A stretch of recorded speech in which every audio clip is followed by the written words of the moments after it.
Good morning, Henry. My dear old thing, a very good day, Agus, and thank you for that. Morning, everyone. Good morning to you. Welcome to Old Trafford on what I'm glad to say at the moment is a fine day. Welcome to everybody at the start of this summer. Hope we've all had a good winter. We've got through it anyhow, which is something. Bowling remarkably enough on this warm morning in a sweater, moves lightly up, well up on his toes. Ian bowls to Botham. Botham drives this 4 runs. A marvellous stroke, that. What a marvellous stroke. He's played no better shot than that in the whole of this series. There's one chap in a white and blue shirt holding up a bottle of beer, drinking Botham's health. Laker comes in again, hair flopping. Bowles turns it on to Maddock, appeals, he's out LBW, and Laker's taken all 10. Jeff Boycott has got his 100th 100, and the crowd cannot resist coming onto the pitch any longer. He tried to step over the stumps and just didn't quite get his leg over. Anyhow, he did very well indeed. And he clips this one away, and that is it. It goes down to square leg. He's made 200, and I'm afraid there's an invasion of the pitch, and Paul Richards is being mobbed. And a freaker. We've got a freaker down the wicket now, not very shapely, and it's masculine, and I would think it's seen the last of its cricket for the day. We had Lewis playing extremely well. Agus, do stop it. Australia are all out for 348 on a golden evening at the Oval.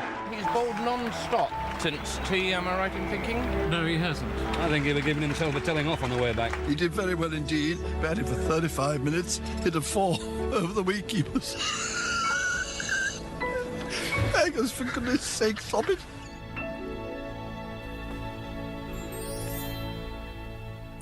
Well, that montage will be on the 5 Live website later. You heard there from John Arlott, Brian Johnston, Christopher Martin Jenkins, Henry Blofeld and Richie Benaud. Tonight we celebrate the names and voices that have resonated with cricket followers through the ages. We'll hear plenty from the BBC's rich archive, and we'd love to hear your contributions as well about your favourite commentators and commentaries. We've had so much input already via the Test Match Special Facebook page and the BBC Sport website. You can text us on 85058. You can tweet us at BBC5 Live and use the hashtag Voices of Summer. And you heard in there, of course, from Agus, from Jonathan Agnew, the BBC's cricket correspondent for the past 22 years. He's in the studio with me. And the former England and Somerset off-spinner Vic Marks, who's been a Test Match Special summariser for how long now, Victor?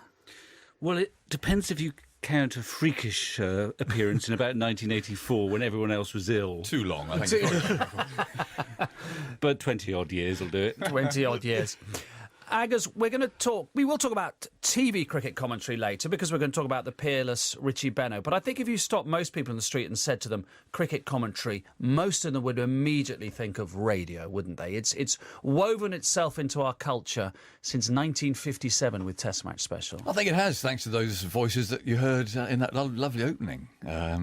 People can relate to a voice, I think. And when you have to rely on that voice for the picture that you're conjuring up in your mind, therefore I suppose that voice is actually even more powerful. You know, if you're seeing something on a screen, the voice is an accompaniment.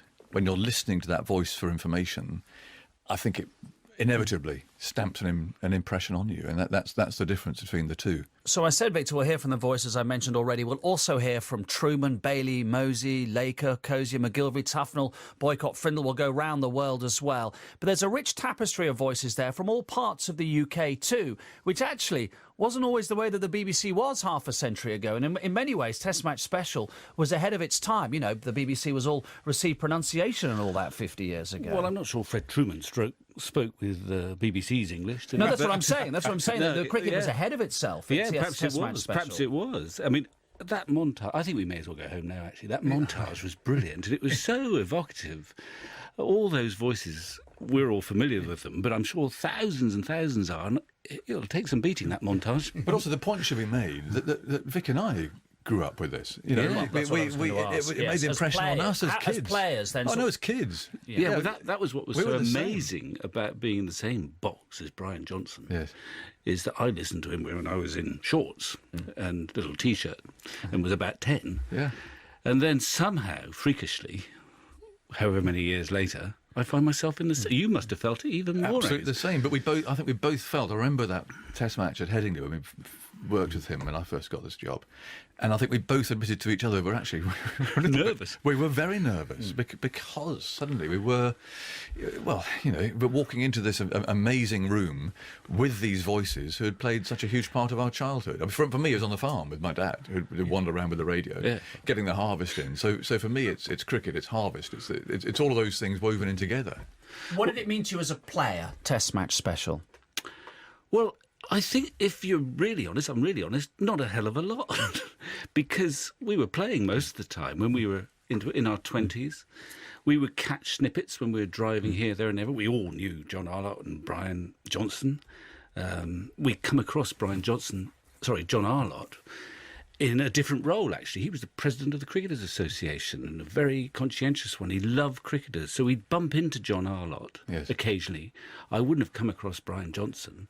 So you picked up snippets. Actually, my favourite, I don't know whether we've got any of him tonight, was Alan Gibson. Do you remember Alan Gibson? Yeah, well, Alan Gibson's daughter has texted us to say, please mention my dad. Well, quite right, too, because he was a brilliant commentator and a brilliant writer, but he didn't last very long for various reasons.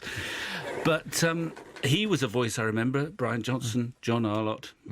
But I might have been on the farm, my own farm, not Jaggers', listening as well. Yeah. But there is that black hole as a player, definitely. Yeah. From when we actually started playing ourselves to when we started doing this full time, and maybe that helped actually in a way to, although we were a little bit anxious at the start, but not to be absolutely consumed by nerves. We'll hear from Henry Blofeld in a second, but we're going to begin with Christopher Martin Jenkins, who so sadly passed away on New Year's Day at the age of 67. He commentated on Test Match Special for 40 years. A listener, Charles Efford, posted this on the TMS Facebook page. He wrote, I sorely miss Christopher Martin Jenkins, who was a true master of cricket and the English language. To describe his speaking voice as impeccable would be an understatement. To hear him describe a test match, an incomparably English experience. We shall never see his like again. In comes Amarnath again. Oh, it could be LBW. It's out! Oh, Lord! LBW, he pulled across the line holding, and India have caused one of the greatest upsets in the history of all sport. They have won the third Prudential World Cup, beating the hot favourites, the 4-1 on favourites, the West Indies. Chapel turns, goes in again. Boycott, 96 not out. He bowls to him. It's a half volley, drives it down the ground, and there it is. He's done it. He lifts both hands in the air. Jeff Boycott has got his 100th 100, and the crowd cannot resist coming onto the pitch any longer. Well, he's 98 not out now, and Fraser bowls to him, and he drives it through mid-off, and this is Sachin Tendulkar's first Test 100, driven up towards the mid-off boundary. Lewis in pursuit. They'll get 3 runs for it, and this 17-year-old has become the second youngest Test centurion in cricket history. A heroic performance, really the stuff of which schoolboy novels were made. In comes Lee, bowls to Peterson, who hooks it hard. Oh, that's a great shot. That's the best of his sixes, because that went to a distant, old-fashioned oval boundary. Down towards the block of flats, opposite the Harleford Road, just to the left of the pub, at mid-wicket, right out of the meat of the bat. Swan in again for the Vauxhall end, and that bites, he's caught his short leg! And it's Swan who's taken the final wicket, and Hussey, the hero of Australia, who's out. It was Cook who took the final catch. It's all over. England have regained the Ashes after losing them so humiliatingly, 5-0 in Australia only 2 years ago. Australia are all out for 348 on a golden evening at the Oval. So amongst that from CMJ, the 1983 World Cup final, Boycott's 100th 100 at Headingley, Sachin Tendulkar's first Test century in 1990 as a teenager. There's going to be clearly something missing. There's something missing already in your commentary box this summer after the first 2 tests against New Zealand, Aggers. It's hard listening to that. Yeah, it's still pretty raw. And with headphones on, and we'll be hearing that voice again. And Christopher was a very good friend of all of ours, great friend of the game. And he was a brilliant commentator. You hear the detail in his commentary, more so I think than anybody that I've worked with. Strangely, like again that golden evening at the Oval, I've talked about that before. It's a little throwaway line, but the sun is shining. You can sort of picture everything. That description of Peterson's 6, wasn't just, he smashed it for 6. It was down to that part of the boundary, near that block of flats just by the pub. I mean, all these things, and if you're listening, as you said earlier, you find yourself imagining all of that. And that's the difference between someone who is absolutely brilliant, like Christopher, and someone who does a reasonable job. And that's the precision of it all there. Yeah, and what struck me listening to that, there's a big difference, as you'll know, between what Agus does, the commentator, and what I've been doing, which is summarising. And as a commentator, you'll tell me if I'm wrong, you always do. But as a commentator, and we heard a lot of clips there, when a moment's coming. And I would have thought there's time to get a bit nervous. Lara's going to score 400. Jeff Boycott's going to get his 100th in a test match in Leeds. And you've got enough time to start to panic a bit. And we heard all those seminal moments, great occasions, and well, he certainly didn't panic. He was right. I mean, you, I think, said somewhere that dear old CMJ, where he was at most control of his life, was in front of a microphone. I mean, those moments are brilliant. But there was time to get nervous about it, but he didn't seem to be. No, I think you get excited actually about it. Those big moments. But you can also, if you are thinking ahead, prepare and make a few notes. But I don't think Christopher had done that. We should mention that the BBC and MCC, and he was president of the MCC 2010 to 2011, have announced the creation of 2 Spirit of Cricket Awards in memory of Christopher. They'll be called the Christopher Martin Jenkins Spirit of Cricket Awards and will include an Elite Award and a Youth Award, with both intended to support the grassroots game in England and Wales. I was very struck by what you said on that sad New Year's Day morning, where you said, probably the best friend that cricket ever had. Yeah, so we're talking about commentary here, but actually in the wider context of the game. Christopher really stood in. I think it's what the programme actually believes in too, is the spirit of cricket.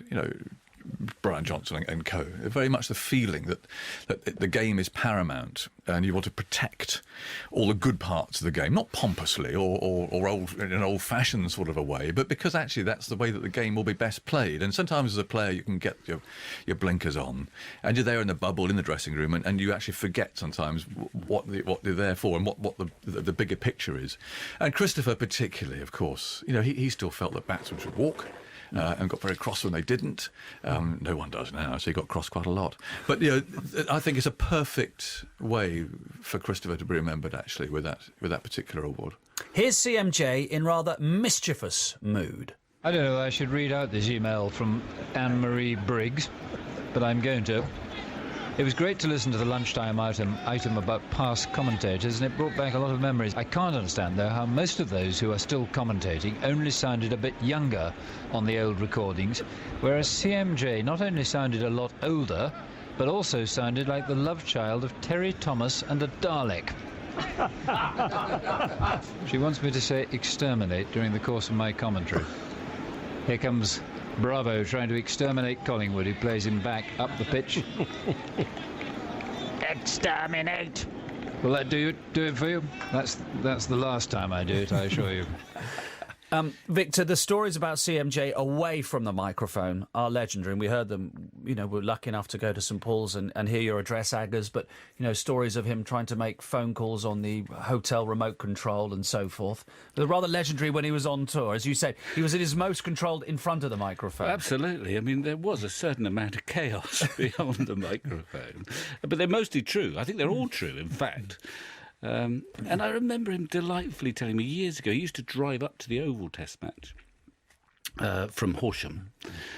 And he recognised that he had a bit of a problem being punctual. That was mainly because he couldn't bear to waste any time at all. And he was explaining to me, it's just a sort of picture you have in your mind of how recognising, looking at the watch, I'm a bit late, better get going, and he'd lodge this bowl of cornflakes with the milk, probably a spoon, between his legs as he revved up his car and set up the M23. And I mean, it's just the way he was. But he was also magnificent on tour. As you know, there's a lot of people follow England on tour, and they would swarm at CMJ. Somehow the rest of us sort of crept off. And you almost saw him at his best there, because he would sit there chatting to them for hours and hours. Most of us fled like fury to the nearest dark corner of some bar. But CMG, they're He's for a hours, great wasn't fan, he? wasn't he? And that's, it's sort of confirming about this loving cricket. He loved cricket people as well. And he couldn't bring himself to be gruff with them and say, sorry, gotta go. Yeah. No, not at all. He was always late. I mean, the amount of times we'd say, after a word from Victor, Christopher Martin, oh, he's not here. and he wouldn't be there. Then you'd hear the footsteps rushing up behind the commentary box, and then he would come. And it was never quite his fault. No. And there's one more before we move on. The time that he did go to the Oval instead of the Lords, or vice versa. Vice versa, yes. I think we'd just gone on air at the Oval. We wondered where CMJ was, because this was a new departure, and he phoned in and said, this match, I'm at Lord's. We're at the Oval, Christopher. I thought it wasn't as bad perhaps as going to Southampton rather than Chester Street, but it wasn't. I mean, it was, again, typical of Christopher. David says cricket commentary on the radio has painted vivid and inspirational images down the years. However, it's the humility as well as the ability of these commentators that marks them out as outstanding. R. Brooker got in touch via the Sport website. TMS is like reading Wilfred Owen or one of Shakespeare's England soliloquies. In a moment, more about CMJ, because just before I came on air, I spoke to a man who was very much one of his contemporaries, the one, the only, Henry Blofeld. Here's Willis in, bowls to Bright. Bright bowled! The middle stumps out of the ground. England have won. They've won by 18 runs. Willis runs around, punching the air. The boys invade the ground, and the players run helter-skelter for the pavilion. Well, what a finish. Bright bowled Willis for 19. It's a hat-trick ball now. Broad is on a hat-trick. Kumar has come in. We've got 4 slips and 2 gullies and a forward short leg. And here's Broad. Just listen to the noise. He's up the wicket. He bowls Kumar. It's bowled him. It's bowled him. He's taken the hat-trick. It's fantastic. Broad has hit his off stump. Kumar is out. 3 wickets in 3 balls. 273 for 8. And isn't it absolutely fantastic? It was a humdinger of a ball. It was a beauty. Henry, welcome to the programme. Lovely to see you. 2 commentaries there. England beating the Australians famously at Headingley, of course, in 1981, and then Stuart Broad's hat-trick against India in 2010. 29 years apart. The voice drops a little, doesn't it, over the years? Oh, it does. I'm sure if I heard a recording of what I was like when I first did it, I should be appalled. I'd be embarrassed, I think, probably. I don't think anybody likes listening to themselves on the radio or the television, from my experience. Andy Hardingham got in touch saying he wanted to hear Blower's description of Bob Willis knocking out Ray Bright's middle stump at Headingley in 1981. That was an amazing end to an extraordinary Test match. It was an amazing game of cricket. I mean, it has to be the most exciting one I've ever seen, the most remarkable one. Although, in a funny way, England's victory in Mumbai in the second Test this last November was as surprising a victory as that one against Australia, for many different reasons. But it was extraordinary. I remember when I did that commentary, someone rang me up from the BBC later on that evening saying they thought I had caused probably 23 car crashes around the kingdom. As people, of course, listening as they go about their business, what has been your approach over the years to the art of cricket commentary? I think the most important thing of all is to be yourself. If you start trying to be someone else, I don't think it works, and I think it sounds rather hollow. It has a bad ring to it, I think. My other approach, I mean, I like to describe lots of things. I always remember when I did my first trials at a county match and 2 20-minute tapes, and came and listened to them with Henry Riddle, who was a large man, who was then the assistant head of outside broadcast sound bracket. And he said at the end of listening to 2 tapes, which I hated doing, and I've loathed still listening to myself, he said, we like it because we think you begin to paint the picture. And I said, what exactly do you mean by that? And in his room, he had a picture on the wall of some horses in a field. And he said, most people will look straight at the horses. But if it wasn't for the grass under their feet, the cloud up above and the trees at the side, and then the mount and then the frame, it wouldn't be a composite picture. And you must always try and remember that when talking to an audience who you're their eyes as well as their ears, so to speak. You've got to position yourself, and you've got to try and build the framework of the ground around you. That's interesting what he said there. You started then with the BBC in 1972, about the same time as CMJ. Were you immediately struck and thought, we've got very contrasting styles here, and maybe that's no bad thing. You know, styles complement each other, don't they, in so many phases of life? I think they do. I mean, CMJ was marvellous. He was so meticulous. He was so precise. I said it a few minutes ago that you've always got to be yourself, and I'm not going against that, what I'm going to say now. But if every young commentator wanted a lesson as to the effect he should get across, he must listen to CMJ, because CMJ was absolute copybook. He was precise. The detail was there. He wasn't perhaps the flamboyant character Arlott or Johnston, but he was every bit as important. Did you have a rivalry with CMJ? A nice rivalry? No, I don't think we had any sort of rivalry. I read once, when he so sadly died, I read in one or two of the papers that people were implying that we had a rivalry. I don't think we did. He was always a staff man, wasn't he? I mean, he was BBC cricket correspondent twice. I was never a staff man, and I was jolly glad to do what I was asked to do, and it never occurred to me. We were never vying for the same slot, if you see what I mean. So, as we know, Henry has a unique approach to describing cricket commentary. Here are a few examples. The first aeroplane of the season just disappeared behind the block of flats at the far end of the ground on its way towards Heathrow. And Javed has a wild drive. He wasn't very near it, I don't think, which is just as well for him, because there are 4 avaricious slips there waiting for the edge. And the throw at the stumps by Ahmed, it's gone for 4 overthrows. So 5 runs, buzzers indeed, absolutely. Buzzers like mad. Where did buzzers come from? Buzzer. Well, we always used to call it buzzers when I played cricket at school. And I know, my club captain used to always say, buzzers! I was splendid. And whenever I've said it before, people sort of look at me and think I'm a lunatic. Well, that may be so, but we still call them buzzers. Oh, look, I've just seen a crane at Lord's actually moving, doing some work. I've seen cranes all around this ground for years, and they've always been still, and that big white one there is moving. A moving crane, a yellow helicopter. What more has the day got to offer? It's rain. Bill, you're an eternal pessimist about this rain.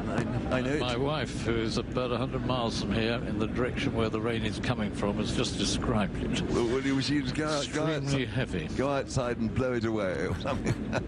We'll come back to your, I think you described it earlier as looking at the composite picture in a second, but your relationship with Bill Frindle, you enjoyed a joust with him. Oh, yes. Bill was fairly tough on me when I first joined TMS, and he didn't let me get away with much. And, of course, I had a tendency to make mistakes, and I think I always have had, probably. And Bill always rather liked to underline them slightly. And so the great moment was when you discovered that his art form was wondrous, the beauty of his score sheets. But when he got something wrong, one didn't half enjoy rubbing his nose in it. I don't think he enjoyed it then quite as much as the other way round. You just mentioned the cranes in that commentary there. You're famous for your pigeons as well. Is that going back to that meeting you had that you described with Henry Riddle, that you're looking at the composite picture all the time? I think it is. When I first started, I wasn't anything like so expansive, actually.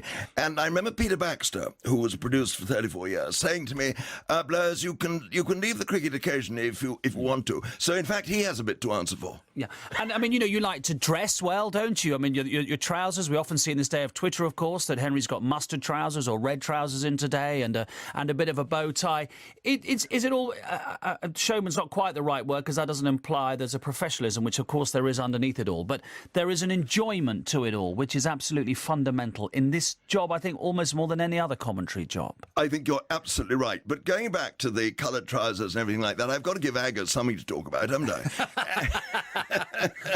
And how would obviously you work with people like Michael Vaughan and Phil Tufnell, upon whom you were commentating not that long ago. How did the England team react to you, both when they're playing and now when they've stopped playing and they're working with you? I get on frightfully well with them, and funnily enough, when I'm out in the middle at sort of 11:15 and starting the programme, and the England players walk past, they all come up. I'm Matt Pryor, Alistair Cook and Swanee, and they all sort of have a smile and have a laugh. They know I'm an idiot, and we all get on, I think, fairly well.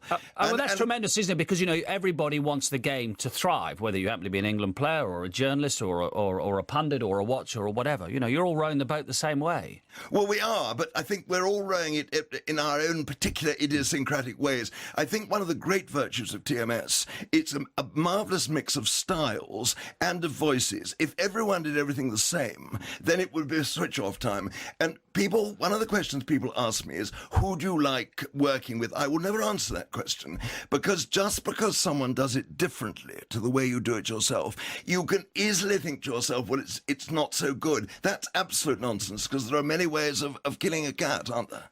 Interesting, this question of styles, because, you know, in the world of boxing, they say that styles make fights. You know, you've got people with different styles fighting each other, makes it interesting. Cricket commentary, more than any other commentary, obviously because it's over an entire day, including lunch and tea, you need styles, don't you, just to complement each other. And it also means, as the listener, well, I know who's on now for the next 20 minutes. I know, if you like, what I'm going to get. Yes, well, I liken it to batting, really, commentary, in a way. In this particular example, CMJ and Blowers in that half hour, you've got two people doing exactly the same thing, with exactly the same fundamental technique. Bowler runs in, bowls, and the batsman does whatever he does. But then it goes off in completely different directions. You have in CMJ Sunil Gavaskar, and you have in Blowers Virender Sehwag.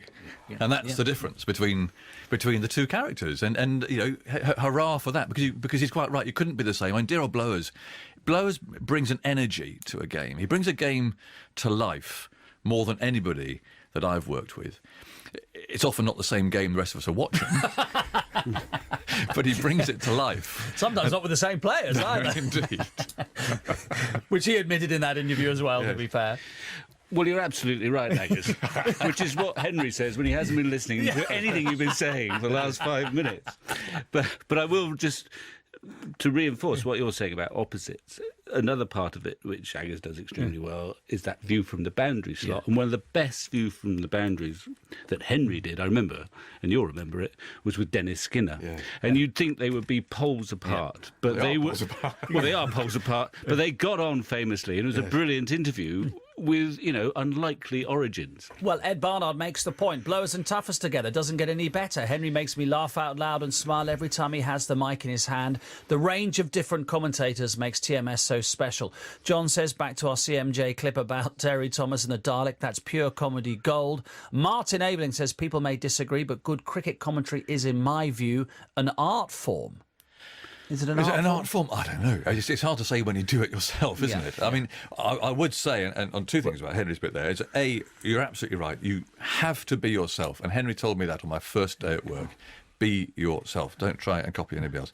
And the second thing is that when people come to me and ask how to do it, I really think that's an impossible question to answer, because you know what the basic is. You can go away and do it yourself. But after that, it's down to you. And so it's actually a very hard thing to teach, whether it's an art form. I don't know. Perhaps it is in its own way. But they all do it differently. And, you know, being next to them, you'll know that Johners did it in a completely different way to CMJ, who did it in a different way to Aggers. And that must be good, actually. With Johners, you wouldn't say a word, probably, until at the end of the over, and something extraordinary had happened. Whereas with Aggers, at the other end of the scale, really, you're having a constant conversation, and that's... Yes, and I think that's where it has changed a bit, actually. And not necessarily for the better. I think there was that strict discipline, whereas during the over, the commentator commentated, and he had his time. And now, I think, perhaps I have encouraged it a bit too much, it's conversational type of thing. And the pauses, the gaps that we'll hear from John Arlott later, for instance, when he's commentating, wouldn't happen today. It wouldn't happen today. Whether it worked today, again, is a moot point, perhaps. But that really illustrates the difference in style that I think has evolved. Spike says, I know it's coming. The leg over has me in tears of joy and sadness every time. Joy at hearing Johners laughing. Tears, I miss him so much. We're talking about the Voices of Summer, 5 Live Sports celebration of the great cricket commentators. Our correspondent Jonathan Agnew and TMS summariser Vic Marks are with us. You can text us on 85058. You can tweet us at BBC5Live or using hashtag Voices of Summer. We have had a huge reaction. We really have. James says, Blowers, the best commentator bar none. My dream lineup is him, Boyks, Aggers, Toughers, Varney, Bumble, Simon Mann for his technical commentary, and Benno and Warne for the Aussie view.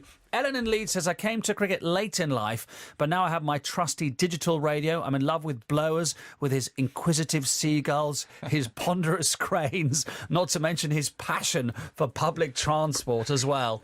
And Aggers, lots of tweets today about the batsman's holding the bowler's willy. Oh, well, you won't find that. Because it never happened. It never happened. It never happened, and people have got this in their mind. I don't know why or how, but I can promise you that as much as dear old John would love to have said that, he never did. I mean, I'm sure he probably dreamt about saying it once, but it never happened. I'm afraid I have to put that one to rest. He probably said it in an after-dinner speech that he wanted it to happen. Absolutely. Didn't he? And it was never broadcast. It never broadcast. OK, still to come, we'll talk about John Arlott and Brian Johnson, as well as some of the great summarisers who graced the airwaves. For the next few minutes, though, we'll focus on a colossus of television cricket commentary. What a marvellous stroke. They're looking for that, let alone chasing it. From the commentary point of view, I've always held 1981 as the best year. The Headingley Test, that was the Test match. Safely away for 4. That's a splendid 100. You had Botham doing what he did there, having been sacked from the captaincy. 50 in the first innings, a century in the second, and 6 wickets. A marvellous all-round performance. It was a fairy tale, that 81 series. Bowl him. It's all over, and it is one of the most fantastic victories ever known. I've had a lot of fun, that's the big thing, and I've enjoyed every minute of it. It's gone straight into the confectionery stall and out again. And that's it.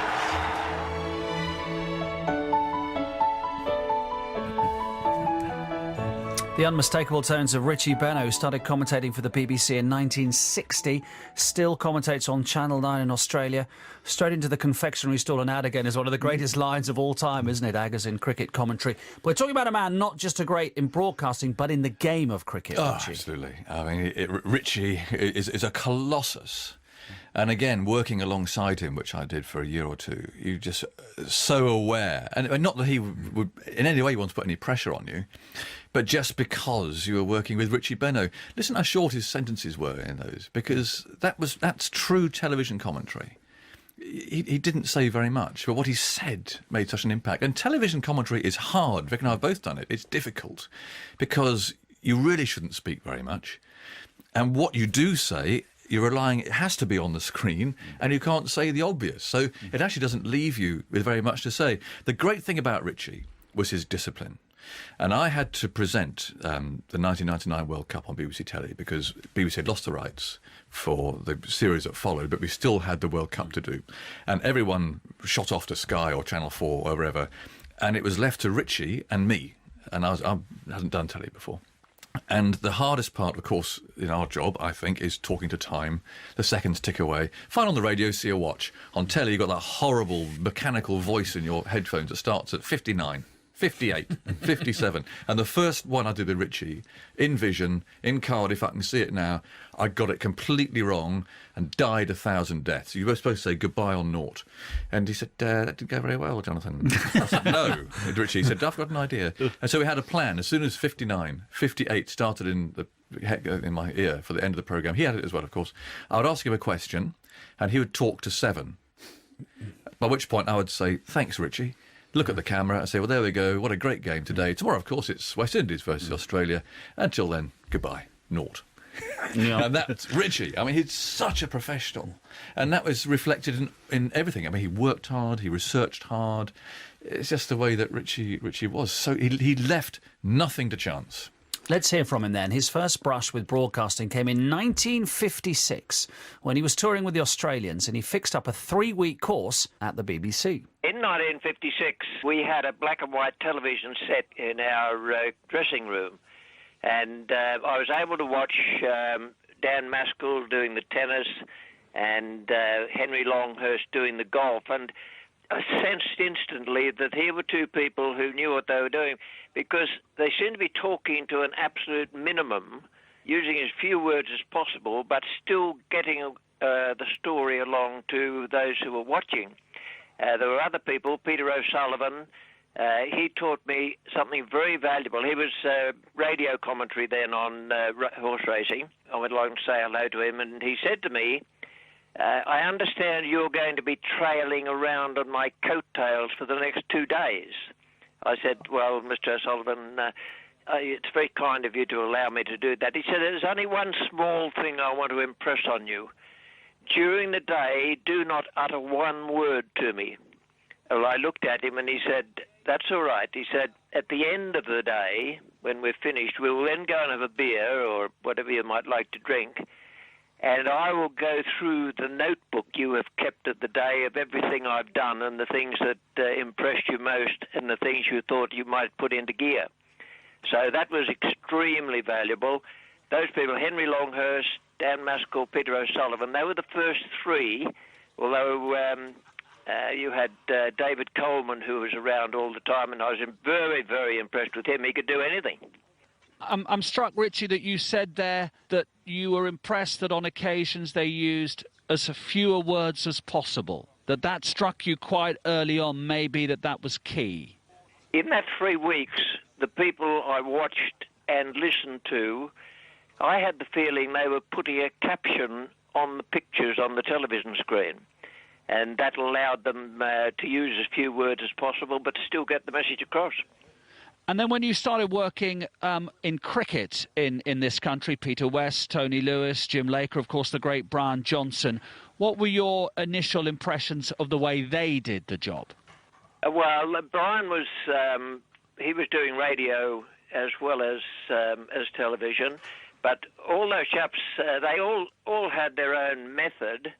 That was the other thing that did. I thought to myself, now, when you decide on a style, make sure that you're not just copying someone else. There were various things came up, and I always take into the commentary box, even now, a little list of 8 things, just to remind me if I happen to have forgotten or I think, oh, I didn't do that very cleverly. I'll just have a reminder of my list, and I've been carrying that around for many, many years. For example, number 2 on the list is never ask a statement.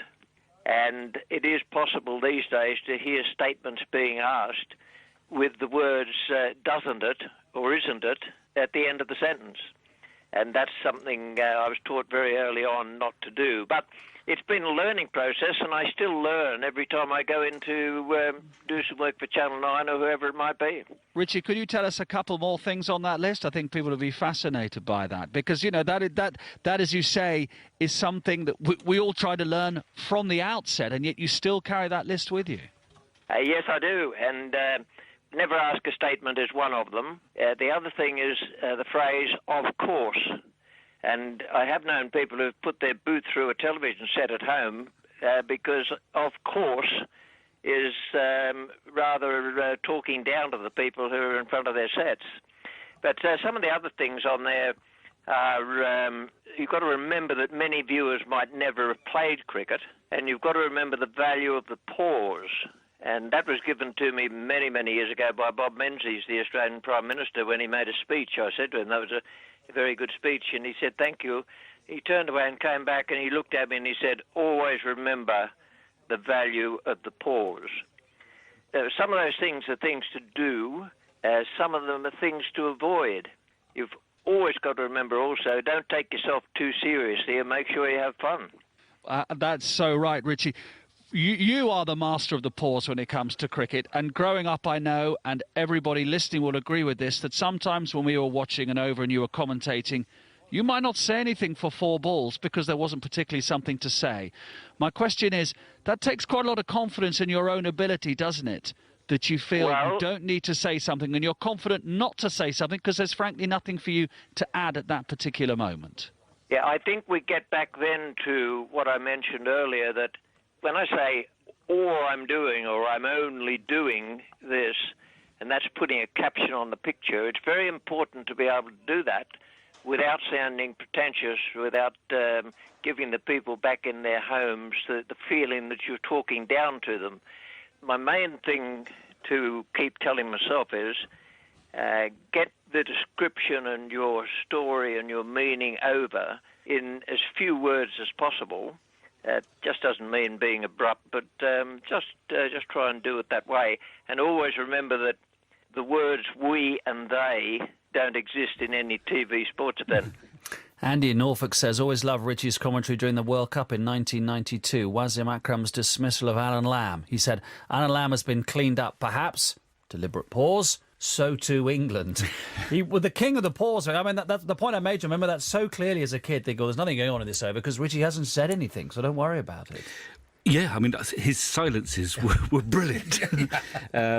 It's quite hard for him when he's been working recently for Channel 9 because I think they've had 3 commentators on simultaneously, probably doing 20-minute slots. And it's an absolute pearl if you hear Richie say anything in that 20 minutes. I think also what's changed is commercial television, in that when in those days we're talking about, there were no adverts. And so they could chat between overs. But, of course, you can't do that now on most networks. So you have to get your talking in before you have a commercial break. And that has changed the style of TV commentary. And the other thing you mentioned, I think, is quite important. It may be on the way. It's the notion of impartiality. It's not easy, especially when England are playing Australia, even in our box, to remain totally impartial when you've got Jim Maxwell just gnashing his teeth there. But I think it is a very important element of good commentary. And Richie, it was a detail. I only worked with him once on television. I was still a player down at sort of a B&H match or something. And I always remember his solitary piece of advice to me, which was... They had microphones a bit like these here, sort of puffy ends to them. Usually best if you just have your nose touching the top of the microphone. And that was about it. But if Richie Bennett, who's 83 in the autumn, can still take a piece of paper with him into a commentary box, which basically is saying that he is a professional to his fingertips and disciplined, and says don't take yourself too seriously, then frankly, Aggers, there's no excuse for anybody to take themselves too seriously. Absolutely, but that is Richie, as I talked about. I mean, absolutely precision.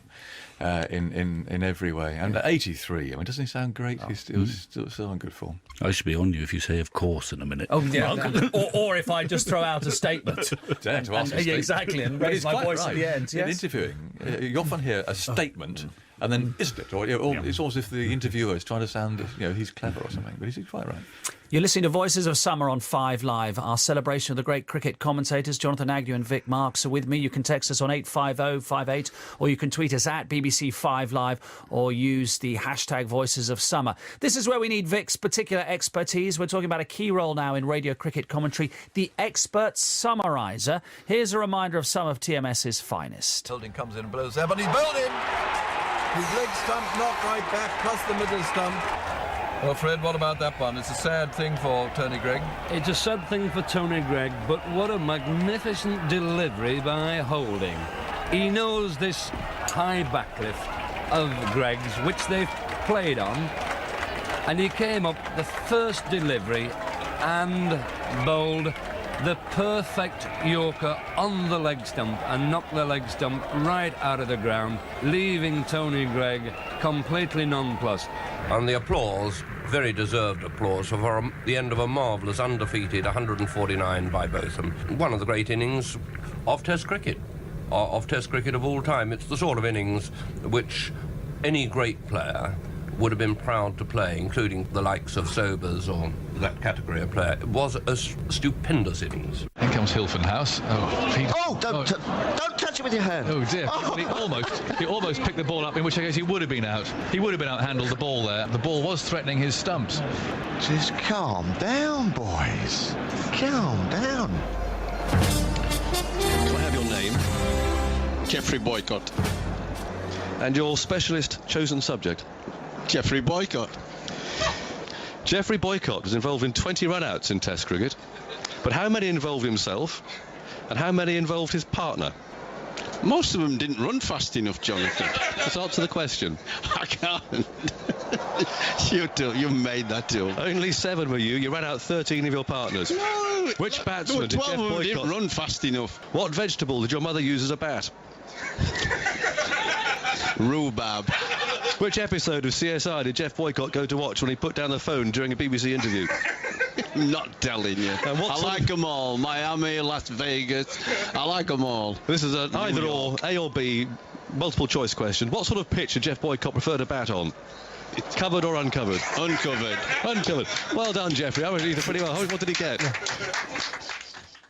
Well, that is just fantastic radio. Geoffrey Boycott featuring in a special tea time version of Mastermind with Aggers in India this winter. Yeah. But see, for people who think that Geoffrey hasn't got a sense of humour, there you go. Geoffrey has got a very good sense of humour. You've got to dig a bit sometimes to find it, but actually not too deep. Fred Truman, Trevor Bailey, Phil Tufnell in there as well as summarisers. What do you look for in a summariser? I think summarising is the hardest job. I couldn't summarise, because you've got to think of things to say all the time. The commentator, it's just happening. So that's by far the easiest. How these fellas, and Victor's now done it for over 20 years, it's easy when you first start it, when you're a freshly retired player. You come armed with lots of fresh stories and all a little bit, you are in the know with the players. That's easy. It's what comes when you're actually not that close to them anymore, and still be coming up with insight and humour and all of that 20 years down the line is really something. They're all different, just as commentators are all different. All of the summarisers are very different. I used to love working with Fred. I don't know what's going off out there. He would often say that in fact, once, famously, before the first ball of the match had even been bowled, he claimed he didn't know what was going off out there. Trevor, very succinct. Again, if he called somebody a good player, that was just about the highest accolade you could ever award. I suspect Don Bradman might have been a great player, but no one else. Why was he called the Boyle, Trevor? Oh, where did that come from? That was a story involving, I think you've tested me here, a football commentary match involving Doug Insole. It's got nothing to do with Brian at all. But the PA announcer in Holland, I think it was, announced them as Insole and Boyle over the PA system. So it was as simple as that. It wasn't nothing to do with cricket. No, it wasn't. No, it's actually football. What is your approach to summarising, if I can ask such a question? Or, well, you don't want to analyse it too much, but I actually disagree with Angus. I think commentating is much harder than summarising. Basically, what you have to do is you sit there and you've just got to remember, and we always forget this sometimes, to shut up when the bloke is running up to bowl. That's all you really have to do. Or when something big happens. Yes, if there's a wicket or a landmark, because they'll be replaying it, and the commentators get a bit sniffy if you keep interrupting them when this is a great clip that we played in 20 years' time by a programme hosted by your successor when we were some young, I don't know who it'll be, will be talking about Aggers in sort of lordly tones.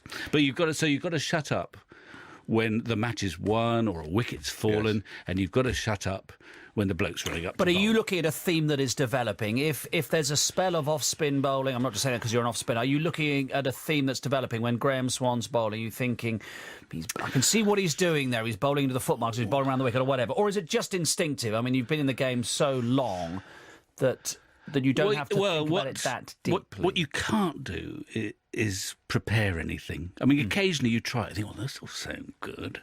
And you might even jot down a few. And once you do that and you actually try and deliver it, for me anyway, it's a disaster. So you just sit there and instinctively, if Graham Swan's bowling, I'll still sort of, put myself in his shoes and wish I'd worn them far more frequently.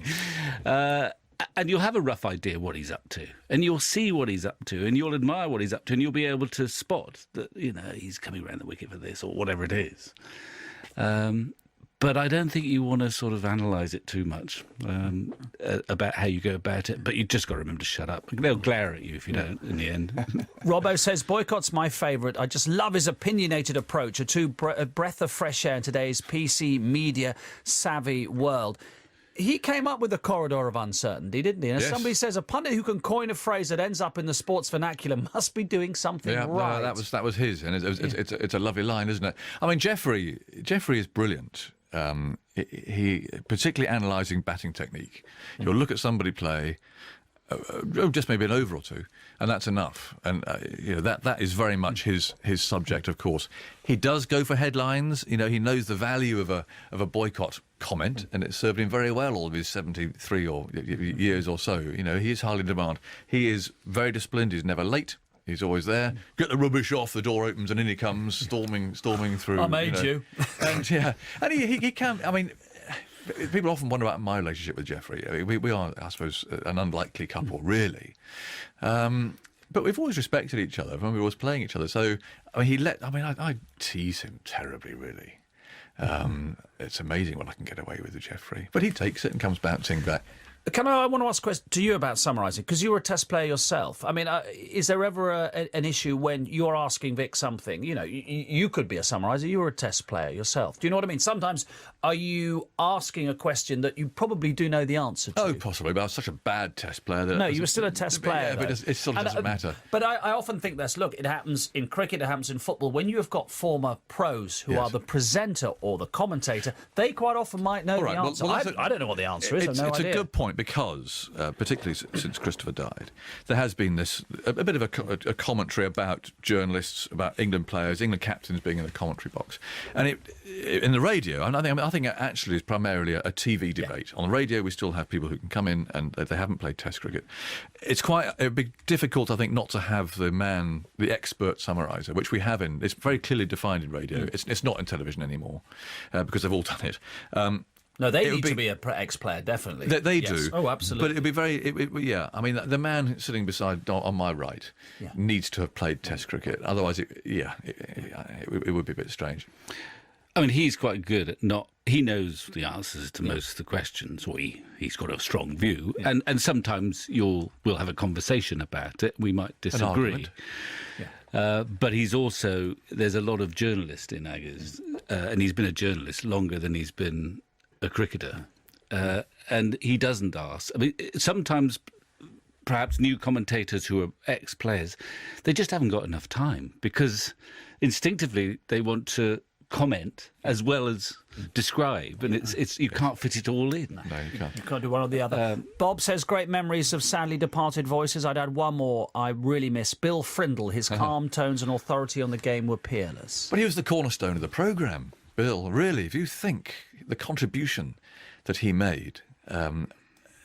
he scored meticulously, to the extent that if the scoreboard was wrong, you knew that Bill was right.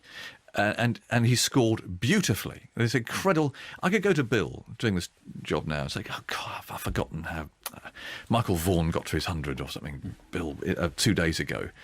What was the shot that he played? And he'll go through this extraordinary system of arrows and stars. I'd never worked any of it out. And he'd say, oh, yes, he clipped it for 2 just behind square off McGrath. Thanks, Bill. He could tell. And while all that was going on, of course, we were teasing him. He was answering ridiculous questions, either from us or from listeners as well, digging into his files and folders. I mean, we're talking just really the start of the internet, really, for only at the end of Bill's career. He was relying on books and folders and sheets to get his information from. He was remarkable. His contribution to that programme is as easily as big as anybody's.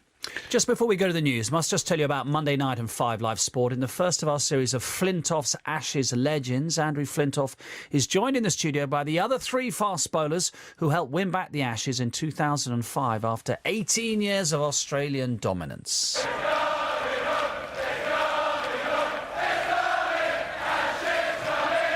So Langer, who's on 14, waits for the fair-haired Hoggard, and he bowls. Oh, and he's caught behind! Langer's out! To Hoggard's first ball of the day. So Jones from the nursery end. Martin goes back and he's caught behind. He's out. Oh, first ball. Jeez. What a wicket! And comes Flintoff. He bowls to him, and he's out, caught behind. What a wicket for England! And Andrew Flintoff, well, he's yelling. He's like a man possessed. He's baying. He's bellowing. Harmison comes up and bowls, and Kasparovich goes back and parries one as he caught down the leg side. There's an appeal for a catch. He's out. England have won. England have won by 2 runs. The bails are removed by umpire Bowden. He throws one in the air, and England have won the Ashes. 5 Live Sports tribute to the great cricket commentators, and none were greater than these 2 men.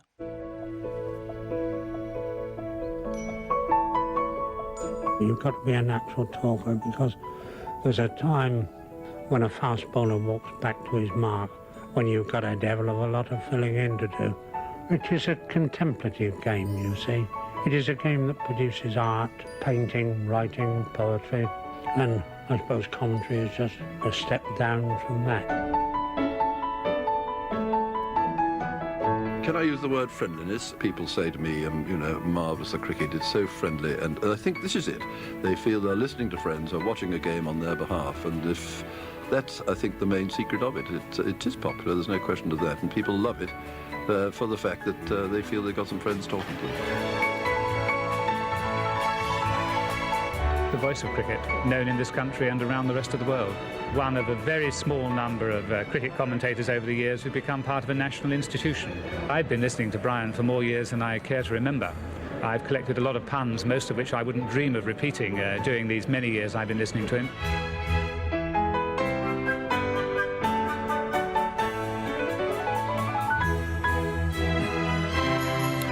That was the voice of the former Prime Minister Sir John Major paying tribute to Brian Johnston. We also heard at the start the unmistakable deep tones of John Arlott. Jonathan Agnew and Vic Marks are with me, and joining us for this part of the programme, Brian Johnston's son, Barry. Barry, good evening to you. Good evening, Mark. You've written and edited books about your father as well. He passed away in 1994, but do you sense an enduring love for him and his broadcasting to this day? I do, and I think the Legover has a strong responsibility for that, because it keeps his voice fresh. But I go around the country and talk to lots of people, and people have long memories, and people grew up listening to him. One forgets that he was doing television commentary for nearly 50 years, so a lot of people heard him. And as he said there, I think they thought of him as a friend because he came into their homes and they got to know him so well, and I think that's why his memory lives on. Aggers, you've written a book called Thanks, John. Is TMS what it is today largely because of Brian Johnston? I think it is, and I think it's the style is what people around the world copy. I think it's Brian's legacy in a way. Wherever, if you go to New Zealand, you go to Australia, working on their local networks, you find the same thing, which is he's absolutely right. It's people being nice, being friendly. I mean, if you're not friendly, I think people would probably switch you off, wouldn't they? I mean, you do go into people's homes, you go into their lives. And that was Brian. I mean, Brian made a huge impression on me, sitting next door to him. Because my first year, I sat beside him and I was a summariser. I wasn't a commentator. And so just being part of what he was doing, of watching him being serious, being funny, when to throw a line away, when to read a letter, and how to communicate. That's what Brian really did. It didn't matter how many millions of people were listening to Brian. The point is that you yourself would just feel he was talking to you. It's an incredible skill. And only, again, radio can do it. And only a very few people like Brian Johnston, Terry Wogan, I think probably another one, who actually have that ability to reach out and touch individual people. Barry, interesting that Aggers mentions just in radio, because of course he was in television for a long time, but it's radio really where everybody remembers him, as it were. Well, yes, I mean, he started in television in 1946 and did it for 24 years, and so he sort of created the art of television commentary, because it hadn't really been done before.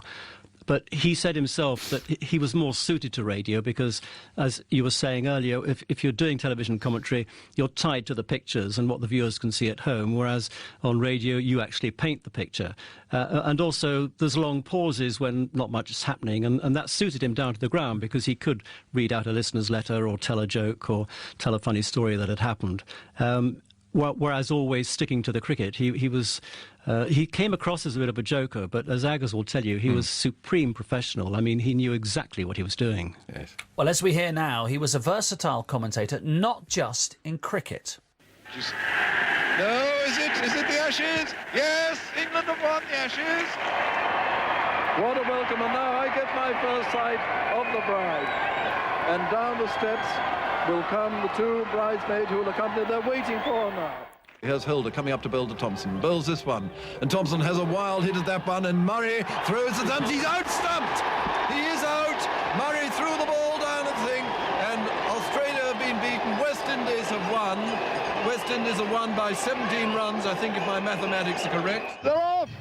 They're off. And Oxford are going off here on the Middlesex side. It looks as if Oxford might slightly in the lead. We're a little bit behind. We're racing ahead to try and catch up now. But now he's got 3 jumps to go, and he's in the lead with only 4 faults. He's cleared the first one, and now there's this double oxer, but he clears it all right. And now for the parallel bars, and he's in the lead. In comes Sobers, well pitched up and driven hard into the ground there, and fielded by Sobers himself, and a no-ball call by Arthur Fagg, pointing majestically towards Father Time, because the scorers sit up in a little open window there. It's a marvellous view of the ground. Have you ever been up the top of the scoreboard there, Richie? No, I haven't. Well, it's worth going. It's a marvellous view, sideways on, but you look right down on the play. In comes Sobers again. This one a little bit short, and off the back foot. Nice forcing stroke, coming up for 4 runs to the Warner stand. What a lovely stroke that was. Oliveira with very strong forearms and punches the ball away, anything short like that. Well, Atherton waits now as Border comes up to bowl to him. And he flicks this one away, and that may be it. Murphew's going to cut it off, is he? Yes, he's going to cut it off down at mid-wicket. They've run 2, and they're going for the 3rd. This one, no! He's going to be run out! He's run out! Atherton is run out. Sent back by Gatting, stranded. Murphy throws, and he has run out now for 99. And he's coming back helmet off. That was a disaster for England. That run out of Michael Atherton in 1999, Johnner's final year, in 1993, 499 was Johnner's final year as a TMS commentator. Barry Johnson, his son, is with us. He presented Down Your Way, Barry, for many years on Radio 4. In some ways, that sort of game was complementary with what he did with TMS, the way that he went about presenting that programme. Well, it was, and I found it interesting after he died, talking to people, that there were some that actually never really listened to him doing cricket commentary, but knew him only from Down Your Way, which went out on Sunday afternoons for many, many years. He did it for 15 years, 733 programmes, and he absolutely loved it because each week they went to a different town or a village or a factory or somewhere around the country, and they talked to 6 people about where they worked, where they lived, the traditions and the characters and so on. And it was a wonderful opportunity for him to meet people around the country, and it didn't make any difference to him whether you were a duke or a dustman. You were all the same to him, and so he came across as just this natural chap. And in fact, he never called them interviews, he called them conversations, and that's what they were, and I think that's why they work so well. Ian says, my abiding memories of presenting Johners with a chocolate cake before the start of play at an Oval Test match in the 80s, and then listening to him eat it live on air an hour or so later, so before lunch. Barry, can you remember how the whole cake and TMS business started? Yes, it was very simple. His birthday was the 24th of June.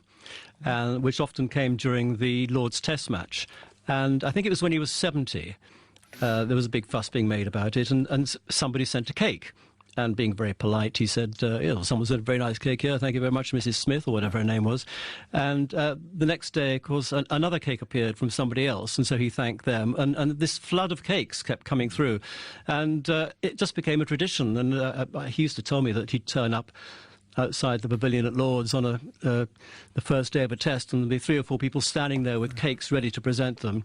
And it became a bit of a joke, but it was just one of these lasting things. Of course, he used to try and catch people out. There's a famous story when Alan McGilvray was in the box and Brown was commentating, and they had a bit of cake next to him, and he'd cut out a slice and pointed to Alan McGilvray and, said, have a bit, and waited till McGillis had got his mouth absolutely full of cake and said, yes, well, that was an interesting ball there. Let's ask McGilvray what he thought of it. And the crumbs flew all over the studio. He refused to eat even a sweet after that. But that was for humanising the programme. I mean, I think before Brian arrived at TMS, lovely poetic description, of course, of the cricket. But I think you probably had to be a cricket fan to listen to Test Match Special before Brian came. And with the cakes, the letters, the word games, the fun, he just opened it out to a whole new audience. Yeah, Vic, you had to be quite single-minded about the cakes, didn't you? Otherwise, you could all be the size of houses by the end of the summer. Well, it just depends. Yes, you have to do that, and I'm struggling a little bit in that department. But you have to trust the person next to you too if you're going to start eating. And you could probably trust Johners because he was the old-style commentator who would commentate through the over unless something remarkable happened. But he was an old pro. And you'll remember... Do you remember when something called Radio 5 Live came? I've never heard of it. Anyway, it came up... There was this new programme, Radio 5 Live, and he wound you up, hadn't he, somehow? And they set up, Peter Baxter set up a sort of spoof recording. Right, we want 20 seconds. It can't be 19. It can't be 21. It's about the Ashes, and we want you to really give it some oomph, John. Dip in the music. Yes. That's right. And it was a very good sort of wind-up, this, except that he did it absolutely perfectly. So it didn't quite work in the end, did it? Do you remember? Brilliant radio man. John has always followed the advice of the BBC's post-war head of outside broadcast. I'm not making this man's name up. It is Seymour de Lotbinière. He was a great one on the rhythm of commentary, which I think is absolutely right. About cricket, he said that the game stops very frequently, but it does start the moment a bowler starts his run, and at that moment you've got to give a complete picture of what is happening until the ball becomes dead again, and then use what we always used to call associative material. I suppose nowadays we'd say our jokes or anything else, or things about what's going on the ground, but never miss the rhythm of that, and I think that is absolutely vital to cricket commentary, and he laid that down. He was the architect of commentary. Well, this has been requested by so many people, Aggers. Here it comes. Gareth Evans, Brian Maloney, Simon Jowett, Gordon Challoner, Andy Young says, I still remember having to pull over. Obviously, you're driving. I wasn't the only one. It's Friday the 9th of August, 1991. It's the close of the second day of the final test at the Oval. England taking on the West Indies. And Johners, with Jonathan here, is in the midst of his end-of-day summary. Both of them at the end out most extraordinary way. He knew, this is the tragic thing about it, he knew exactly what was going to happen. He tried to step over the stumps and just flicked a bail with his right He modest tried to do the splits over it, and unfortunately the inner part of his thigh must have just removed the bail. He just didn't quite get his leg over. Anyhow, he did very well indeed, batting 131 minutes and hit 3 fours. And then we had Lewis playing extremely well for his 47 not out. Aggers, do stop it. And he was joined by De Freitas, who was in for 40 minutes, a useful little partnership there. They put on 35 in 40 minutes, and then he was caught by Dujan Walsh. Lawrence, always entertaining, batting for 35 minutes, hit a 4 over the wicketkeepers. Aggers, for goodness sake, stop it. Yes, Lawrence played extremely well. He hit a 4 over the wicketkeeper's head, and he was out for 9. And Tuffle came, batted for 12 minutes, and then was caught by Haynes off Patterson for 2, and there were 54 extras, and England were all out for 419. I've stopped laughing now. Well, that, I think, was voted the most popular sports radio clip of all time in this country. But actually, underneath it all, you were, what, he wasn't very happy, you weren't very happy. Well, it was my first summer, and I just remember the terror gripping me halfway through when this programme was collapsing. Yeah. He couldn't speak, I couldn't speak, and when I had a go at Lawrence, it was because Peter Baxter, if you do listen to it again, just in the background, you can hear a bit of a... It's Peter Baxter saying, will somebody say something, through clenched teeth. Because, of course, with 20,000 people at the Oval, you couldn't hear the squeaks and the wheezes and everything. It makes it actually very funny. It was just like silence. And it's an awful feeling where A, you can't speak because you're laughing, but B, I just thought, this is actually not very funny. This is bad. And Brian and Barry might remember this. I'm sure Barry. You were home, Barry, when he went home. I know he stomped out of the commentary box, really not happy at all, because he just felt he'd been unprofessional and actually wasn't funny, and it sort of let the side down. And it was only the next day. Did you think I put in my copybook? Yes, I did. I mean, it was my first summer, and I remember writing my reports in the deserted commentary box. Peter went with him. They both stomped off. And I remember writing my report saying it might not have been a great career move, really. But of course, with letters in those days, arriving the next morning, and this mountain appeared. And I got there early, and I'd heard it. Radio 4 played it, the Today programme. I thought, this is funny. This is brilliant. God, it's good. And he turned up. And I wasn't quite sure what his reaction would be, but he started to open a few letters, and one was from Ronnie Corbett's wife, actually. I mean, bizarrely. One of the hundreds that were saying, I was in the Dartford Tunnel or something, and so he began to cheer up. Yeah. And I said, come on, Brian, I've heard it. Let's go down to the engineer's room and go and listen to this, because you will love it. And, of course, down we went, and we opened the door, and they were already franking copies off down there on the cassette, and then you were on to a winner. But when you said it, you must have known what you were doing. Well, no, because it wasn't my line. I stole it from John Etheridge, you see, from The Sun. So you did know what you were doing. Yeah, it just came out, because he was just being a bit risque and silly. Yeah. I mean, basically, so this was my first summer. Yeah. I was an expert summariser, and bear in mind that the other experts, apart from Victor, were Fred Truman and Trevor Bailey. I mean, I really think Brian spent much of that summer wondering who I was.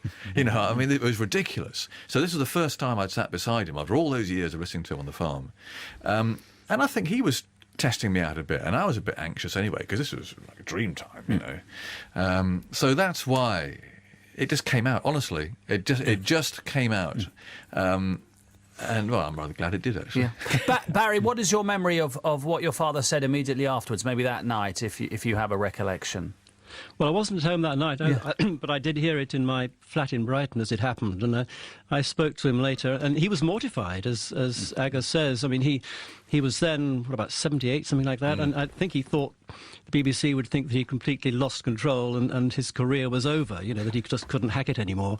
And it was only the next day when he came in and there were all these letters that he thought it might not be quite so bad. Yeah. But I remember at the beginning of 1993, so about 18 months after that, he started doing a one-man show around the country, and I helped him put some tapes together, and we put this on a cassette.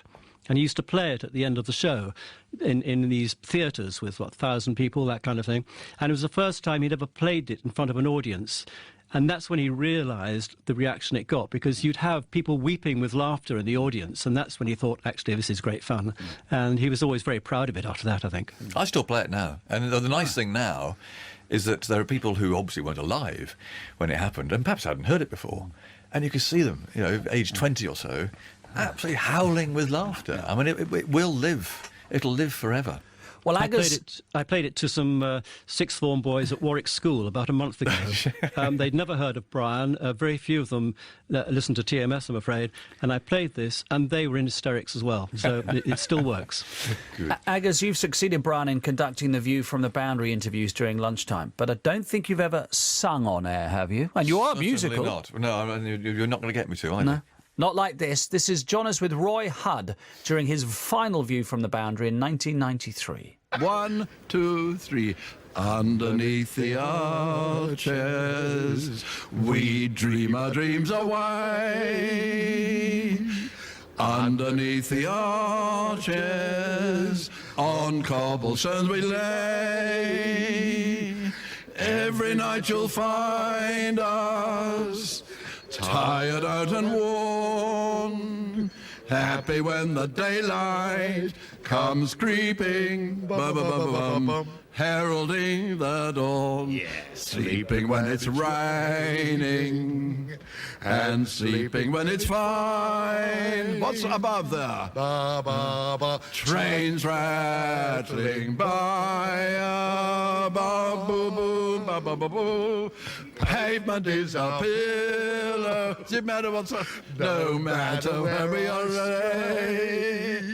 Underneath the arches, we dream our dreams away.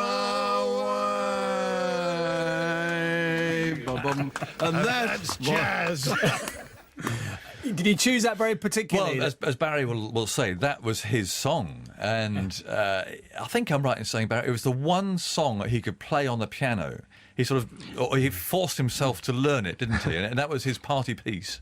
Well, it was the last song he could play on the piano. I mean, in his 20s, I think he played the piano quite well. He lived in London at the time, and he used to spend his evenings going to the music halls and the variety theatres, and his great heroes were Max Miller and Flanagan and Allen, and of course that was their theme tune, and that's where he picked it up. And his dream was always to really go on the boards and be a stand-up comic, I think, but with his background that wasn't possible. And so it was wonderful to see him later in life doing these one-man shows where he could actually tell jokes and be on the stage and finish with a little song at the end.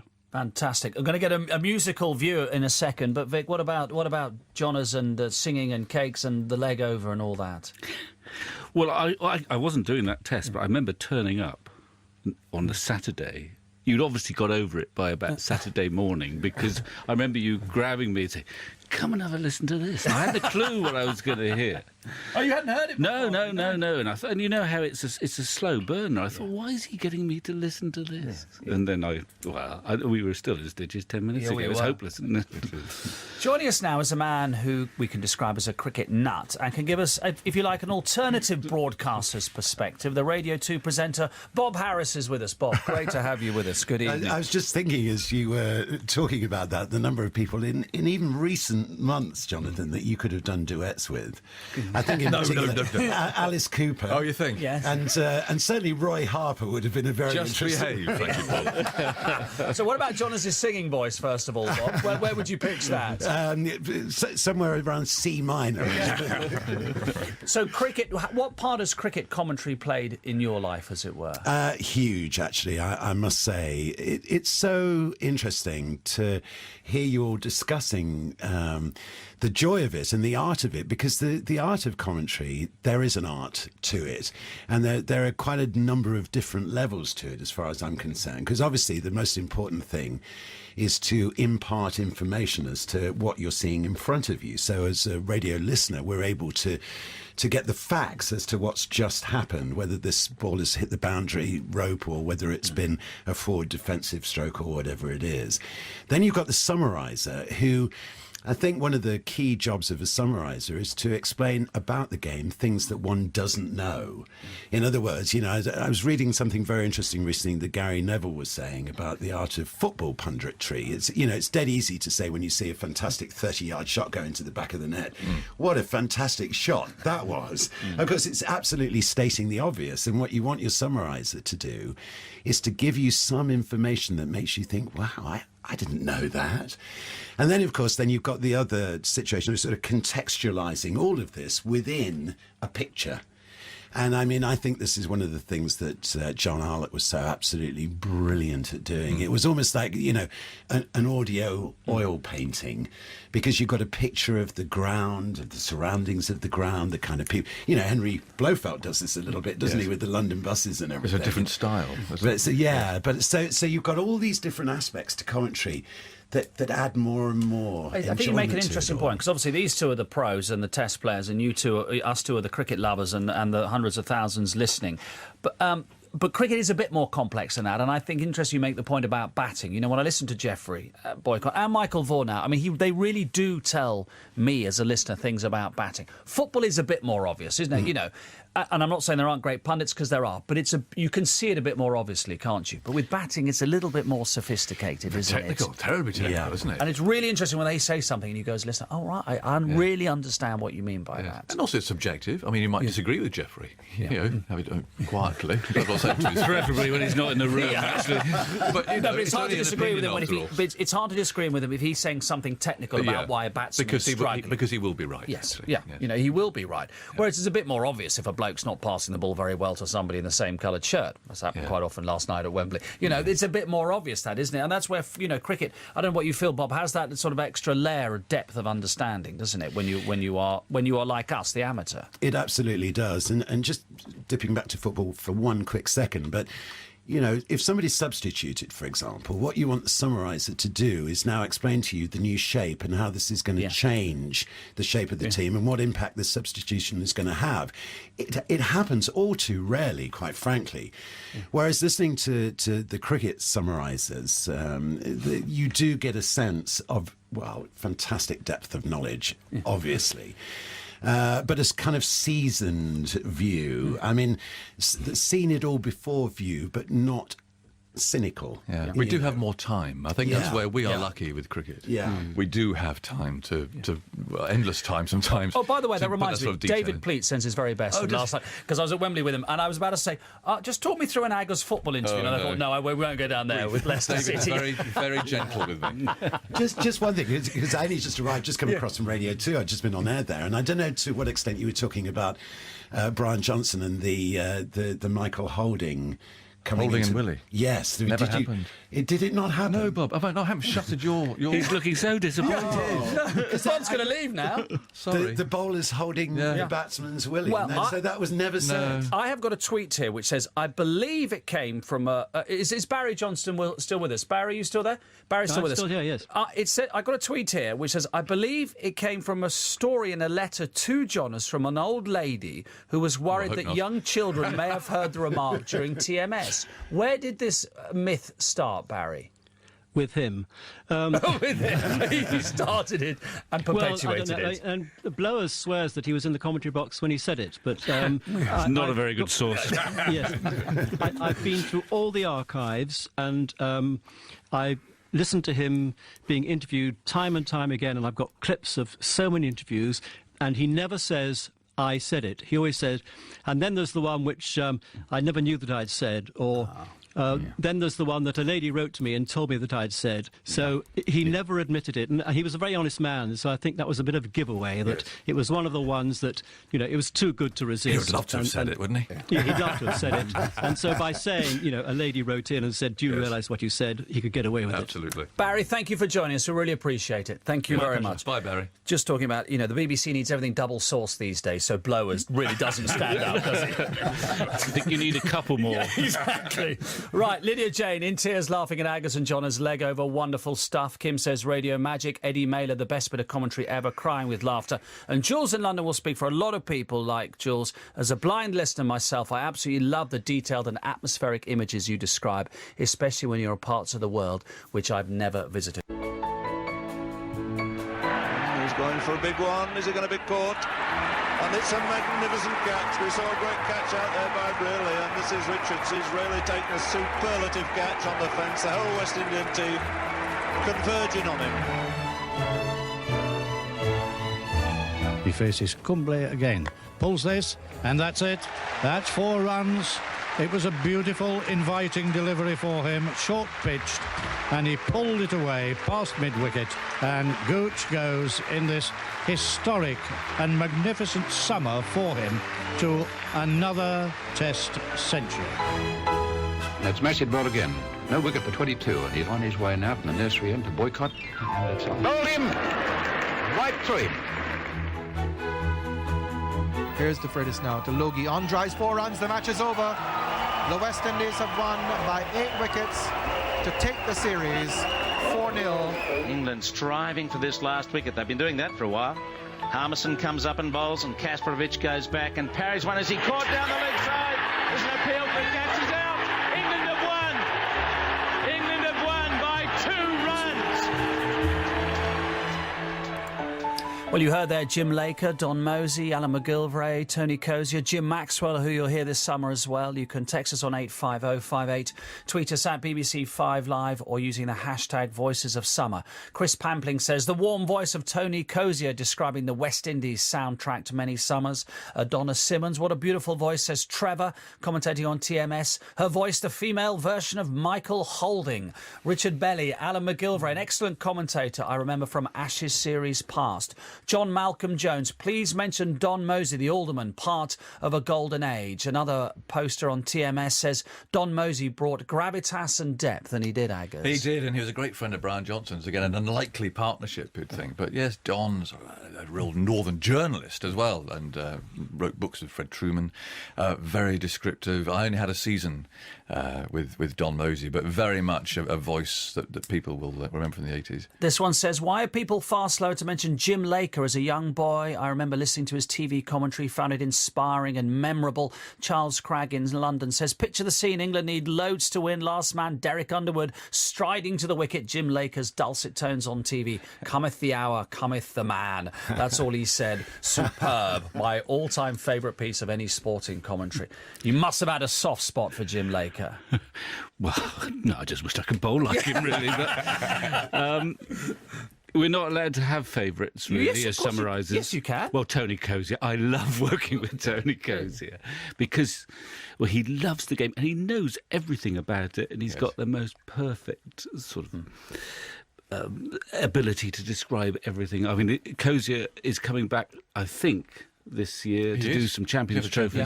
50 years after he first stepped over on these shores. Tony's great skill, we talked about television commentary earlier on, nobody goes between one and the other, ball by balling, and Richie doesn't do ball by ball on the radio. He was a summariser. Tony does both disciplines on television and radio brilliantly, and that is, I mean, literally going from one microphone to another to television, radio. That's a gear shift, isn't it? Seriously skillful. And the other thing he's very good at, if just occasionally he's next door to a summariser he's got fed up with, he can just talk right through him. He just doesn't let him. He can talk for 10 minutes if he decides to. And you mentioned him right at the beginning, Alan Gibson. Felicity, his daughter, says, always nice to hear my dad mentioned in a favourable way. Although I hated cricket as a child, and much of the chagrin of my family, I still don't understand it. Bob, what of those names that that we've just heard there would you pick out? I'd also pick Tony Cozier. Yeah.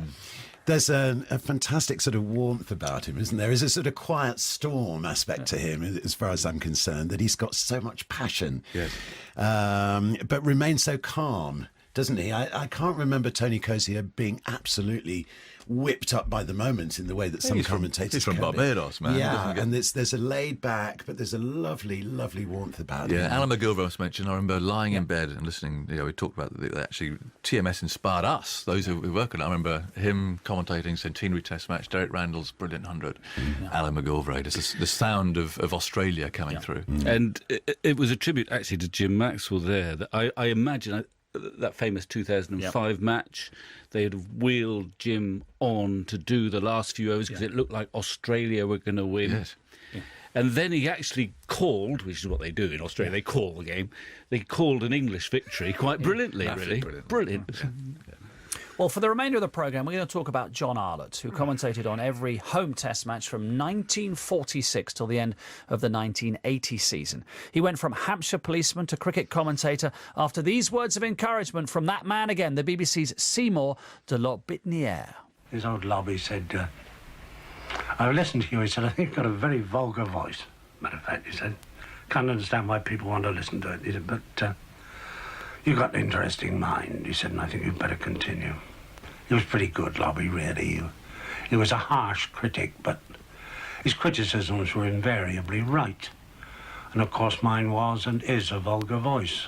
For many of our young listeners, they won't have heard his distinctive descriptive commentary before, for many of our younger listeners. So here are two good examples. This is Arlott describing Eddie Barlow's hat-trick for the rest of the world against England at Headingley in 1970.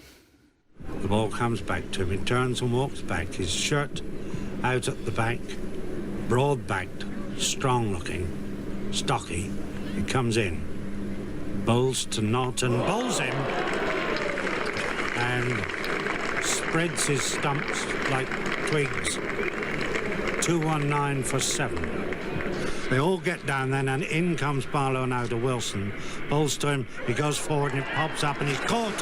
He's caught at forward short leg, and Barlow is poised in an altogether different melodramatic pose which says, done it at last.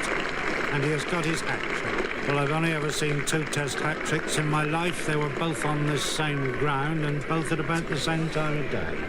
TMS listener Patrick Jacks has requested hearing the beautiful John Arlott describing Clive Lloyd's batting in the 1975 World Cup final. Now difficult not only to bowl a maiden over, but apparently to bowl a maiden ball. Gilmore comes in, bowls, and Lloyd hits him high away over mid-wicket for 4. The stroke of a man knocking a thistle top off with a walking stick. No trouble at all. And it takes Lloyd to 99. Agus, that's a line and a half, isn't it? The stroke of a man knocking a thistle top off with a walking stick. It is tricky because he was a canny so-and-so, John, obviously, because I nearly fell out of my chair while reading the wonderful book on Harold Larwood and the description of George Gunn by one Dudley Carew, and this is the start of the 20th century. He said of Gunn, he could walk away from a fast bowler and cut him past point with the action of a man decapitating a dandelion with a walking stick. John was well read. Yes. And we all do it. We all borrow people's bits. But I mean, and obviously he said it beautifully. But Dudley Carew actually wrote that of George Gunn. Very descriptive. It was better than a kicking horse, wasn't it? Well, absolutely fantastic. Just one other here as well. Alan H. I hope this is not... I don't think this is a myth. I just don't know who it's about. In my opinion, the finest Arlott, the master of giving the listener a precise picture in a simple phrase. My favourite, his perfect description of the unique way that Richard Hadley started his run-up, like Groucho Marx pursuing a blonde. Asif Masood. Was it? But he said it, didn't he? But I mean, yes, he said it. We just don't know who the bowler was. It was the Pakistani opening bowler, Asif Masood, who John has once called Massif Arsud once by mistake. He was the one who had that rather strange approach, but that was who he was talking about. Yeah. Fantastic. Well, it's a voice of whatever you want to call it, isn't it? Rich chocolate cake and amongst many other things. I mean, I always think of him as it were, the John Peel of cricket commentators. And one of the reasons for that is this wonderful rhythm that his voice had. And it was a way in which also, I think, that he was giving himself just an extra split second to find exactly the right descriptive words. There's an amazing art to the clear head that enables you to do that. What strikes me about John Arlott, and again, we never really heard it because we were playing it and young and so on, but he's in tune. If you listen to his voice, it's actually like he's almost singing a tune set against the background noise. It is harmonious. That's what's so lovely about listening to John Arlott. I've been speaking to David Raven Allen as well. He was his biographer and was close friends with Arlott for 25 years. And we started talking about Arlott's journey into the commentary box. He went from policeman to detective sergeant and then started writing to all the littérateurs of the time, which prefaced a career as literary programs producer in the overseas service, in which he was producing a program called Book of Verse with all the great littérateurs of the time, people like Betjeman, Louis MacNeice, Cecil Day-Lewis, Dylan Thomas and all that. And I think being steeped in poetry for, 3 years, probably more than that, all added to that, plus the fact, of course, he had that extraordinary voice. It's very difficult today, actually, to sort of realise that just after the war, there were only about, Ralph Whiteman, A.G. Street, Wilfred Pickles, just a handful of people speaking with regional accents. And John felt very out of place and once tried to actually change his voice until Valentine Dahl, the man in black, told him he'd tear his tongue out because he said he would be destroying your passport to fame. And there was a suggestion that when he was a policeman and writing poetry, that he sent some of it to John Betjeman for his comments. Is there truth to that story? Absolutely, he did. And Betjeman introduced him to Geoffrey Grigson, a West of England producer, who brought him on air as an actor and reading some of his poems. You know, not all of them are on cricket, in fact, very few. And John was a bit averse to that initially because he felt that he didn't want to be known as a freak, a policeman poet. But he soon came round, and of course that helped as well. And then from 1946 till the end of the 1980 season, he covered every single home test match. That is a phenomenally long innings. It certainly is. I mean, I don't know how many that is, Mark, but it's a hell of a lot. And, I mean, the things that made him different from commentators now was not only the voice, but, I mean, it was the bon mots that he came out with. I mean, you know, remember the old Middlesex fast-medium bowler, Vincent van der Bijl, and he'd come out with Vincent van der Bijl, ball pate gleaming in the sun, looking remarkably like Lord Longford, but not nearly so tolerant. He would come out with things like that, you know, off the cuff. Well, I mean, the Clive Lloyd, the famous one, the 1975 World Cup final, the stroke of a man knocking a thistle top off with a walking stick. Was that just instinctive? I mean, he didn't plan any of this, presumably, did it? It really was off the cuff, and because he had such a poetic bent, it came to him so naturally. I think you're basically right. I think most of them came off the cuff. I think a few might have been prepared, you know, for a situation that's likely to happen. But, I mean, he would say sort of the thing, or what, Ernie Toshak's batting, like an old lady poking with her umbrella at a wasp's nest. But some of it might have been semi-prepared. You know, his bat has as many holes in it as a Henry Moore sculpture. But I think a lot of it was spontaneous. When it came to his love of wine, how much of a role did that play in cricket commentary? In other words, you know, did he feel that he was sometimes even better after lunch? Can we put it that way, David? Well, he certainly was sometimes. A lot of people thought that old battered briefcase contained copies of Wisdom, but of course it was bottles of Beaujolais or claret. He was often a man who rose to the occasion. If there was something really exciting, he would rise to it. I mean, witness the Freaker commentary, which everybody knows, you know. And then there was a time, of course, in the West Country where he was in the box with a Tyro commentator who was aware that he was sharing a box with the great John Arlott and tried to match up, quite understandably. But every time a batsman made a stroke or a fieldsman made a smart bit of fielding, he would tag it with, and the sun is sinking slowly in the west. And in the end, of course, John got a bit exasperated and said, by the way, Bertie Bruce is going back to the River End, comes in. And by the way, over his right shoulder, the sun is still sinking slowly in the west. And if by chance it should decide to sink anywhere else, we shall be the first to let you know. What was he like to work with? I mean, what was his character like, John Arlott? John was a lovely man. I mean, I've never known anybody could be more helpful to people starting or encouragement. He could be lugubrious, or people thought that. He didn't have any time for small talk. Everything he said was to the point, and if he hadn't got anything to say, he wouldn't say anything. So some people found that a little bit uncomfortable. But for people who knew him, they realised, of course, that this was just John. And I mean, after his son died, for instance, in that tragic accident on his 21st birthday, John always wore a black tie ever since when there was an occasion to wear a tie. And he never really got over that, which is understandable. He was a very emotional man, totally emotional. Let me quickly tell you about the Brazil-England match, which is supposed to be taking place on Sunday. It's been suspended for now over concerns about public safety at the refurbished Maracanã.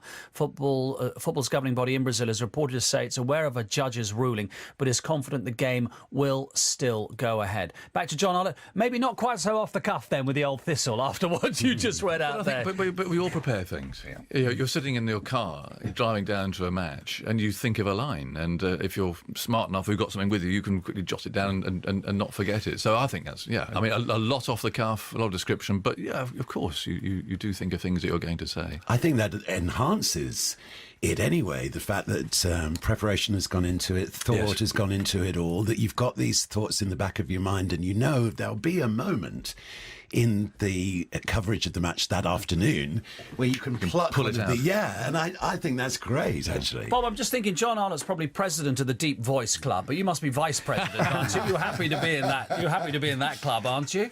I tell you something, though, it's interesting to hear him talk about the producer, as it were, that brought him into lobby. Yes, yes, because when I first started on the BBC in 1970, it was pretty strict then, and I had a hard taskmaster to whom I've always been so grateful for the knowledge he imparted to me, and that was my first producer, Jeff Griffin, and it was John Peel actually that introduced me to him. Now it was Jeff that instilled into me all the disciplines, the timing, the pace, the everything. Program building, how to construct a show, how to make this link last that bit longer or this one to shorten or whatever it is, And I think the BBC in those days, that was part of the rite of passage, wasn't it? Yes. To get in front of a microphone, that you did have somebody or a group of people that really taught you the basics of how to do it. And listening to him describing that hat-trick. And that was a hat-trick. Yeah. I mean, can you imagine describing a hat-trick now in Test cricket? And there's a hat-trick. And that's the one I've seen, actually. But, there we go. And what's the score? It was amazing, isn't it? Yes. I'm about to we're going to hear him describe one of those famous wickets in Test history. Here he is then. His commentary, says Hugo Freeman, on Don Bradman's final innings remains the seminal moment. To be able to respond to the shock with such humanity and empathy captures the essence of both John and the moment. Sydney Redhead in Grimsby says he remembers listening to Bradman's last innings. Here it is then, Oval 1948. Remember, Bradman needs just four, to register a Test career average of 100. Well, I don't think I'm as deadly as you are, Rex. I don't expect to get a wicket, but it's rather good to be here when Don Bradman comes in to bat in his last Test. And now here's Hollies to bowl to him from the Vauxhall end. He bowls, Bradman goes back across his wicket and pushes the ball gently in the direction of the Houses of Parliament, which are out beyond mid-off. It doesn't go that far, it merely goes to Watkins at silly mid-off. No runs, still 117 for one. Two slips, a silly mid-off and a forward short leg close to him as Hollies pitches the ball up slowly and he's bowled.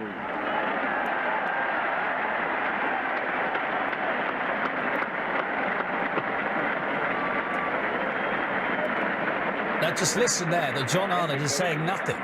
He's just allowing the applause at the Oval, the shock almost, just to seep through the airwaves, Aggers.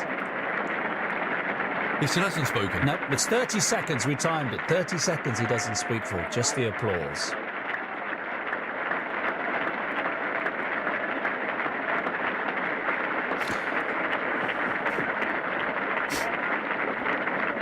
It is remarkable, isn't it? I mean, you'd be champing to say something.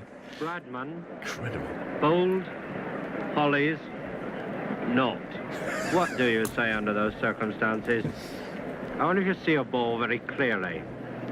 In your last test in England, a ground where you played out some of the biggest cricket of your life, and where the opposing team have just stood round you and given you 3 cheers, and the crowd has clapped you all the way to the wicket. I wonder if you really see the ball at all. Wow. That was a Benodian pause, if ever there was one, wasn't it? I don't think even Benno could go that long. Well, that was amazing, just to let... Because, everybody's feeling shock, aren't they? But the crowd, very respectful and applauding the greatest batsman they've ever seen. And he's you'd have had a confident producer enough. shouting, "You say something." Yeah. Well, then we got the line gone down. But he loved cricketers. He just loved cricketers, and that comes over. Yeah, but the modern commentator actually would have been drilled into describing him walking off, which again, up the steps and away, which again would have been very. John would have done it absolutely beautifully. Yeah. He just went for that one. What do you think he would have made of 2020? Well, he did the John Player League, of course, which that was pretty revolutionary in those days. I'll tell you what, Johners would have loved. He'd have loved email and Twitter and all of that sort of stuff. I mean, these people, they would have adapted brilliantly to the modern game. So we've heard Don Bradman, Neil Carter, Bill Walker and Darren Parmenter have got in touch to request this famous clip from England against Australia at Lord's 1975. All is bringing warmer what? Glass of water. And a freaker. We've got a freaker down the wicket now, not very shapely, and it's masculine. And I would think it's seen the last of its cricket for the day. The police are mustered, so are the cameramen, and Greg Chappell. And now he's had his load, he's being embraced by a blonde policeman. And this may be his last public appearance, but what a splendid one. There was that tinge of disappointment when he said, "And it's masculine." But I love the way he said, "It's masculine." It's masculine. Where did he get freaker from? I asked David Raven Allen that. I said, where did the word freaker come from? And the honest truth is he didn't know. It's bizarre, because when I heard that, lots of times growing up, I thought I must have misheard him, and he said it's. I don't think there were many streakers around. There were he first phase of streakers of what it was, and he almost got it right, but not entirely. But legendary. Was it Michelangelo? Was he the chap who? Was he the name? I think he was the name of the freaker. Was he? Oh, fantastic, Aggers! If you know I think that, it was a ridiculous name. But I think it was not very shapely, and it's masculine. Absolutely wonderful. Jed Sweeney says, "I'm not sure if my memory is cheating me, but when Arlott signed off TMS for the last time in 1980, did the listening crowd give him an ovation?" Well, you know how he signed off, don't you? He said, "Next, Christopher Martin Jenkins." Well, yeah, after a word from Trevor Bailey, it'll be Christopher Martin Jenkins. And the crowd did. He used to stop his commentary very early on in the day, about tea time. He wouldn't do any after tea because he was writing for The Guardian. Yeah. And he never did any in the afternoon session. It was announced, or the final session. It was announced to the PA at Lord's. I wonder if he thought that through. I bet you he had. That his last words would be, after a word from... Well, let's have a listen. The end of a testing over from Lily, full of hostility. Close fielders still grouped round the bat, but safely and capably survived by Boycott and Gar. 72 for 2, 28 now, Boycott, 18 Gar. Mr. John Arlott, including spell commentary. The applause was for John Arlott, his last commentary. And Trevor, the entire Australian fielders clapping, Jeff Boycott having a clap there, and I'm sure the entire ground clapping at that announcement. A moment indeed of nostalgia in a very nostalgic match. So obviously that's the over after John Arlott's last commentary, and you heard the PA very clearly saying John Arlott has done his last commentary.